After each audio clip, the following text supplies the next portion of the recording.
একটা কথা জানেন কি? যখন আপনি ভালো কিছু করবেন, ভালো দিকে আগাইবেন, তখন দেখবেন মানুষ আপনার সমালোচনা করবে। যে আজকে এটা করতেছে, ওইটা করতেছে।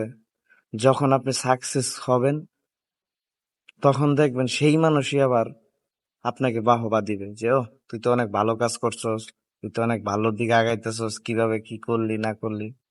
আসলে সমালোচনাকে পিছনে ফেলাই দিয়া আমরা যে যেটা করি সেটা সঠিকভাবে আগাইতে থাকি। কে কি বললো সেটা আমাদের জানার দরকার নেই, ভাবারও দরকার নেই। আমি যেটা ভালো মনে করি ইনশাল্লাহ সেটা আমি ভালোভাবেই করব। কারণ এরকম কোনো কিছু করব না যে মানুষের গালির পাত্র হতে, হাসির পাত্র হইতে। তো ভালো কিছু করলে মানুষ সমালোচনা করবেই। করুক, সমালোচনা করুক, আমি আমার ভালো কাজটা দিয়ে আগায় যাব। সবাই সবার জায়গা থেকে ভালো কাজ করবেন, ইনশাল্লাহ সফল একদিন হবেনই। ধন্যবাদ।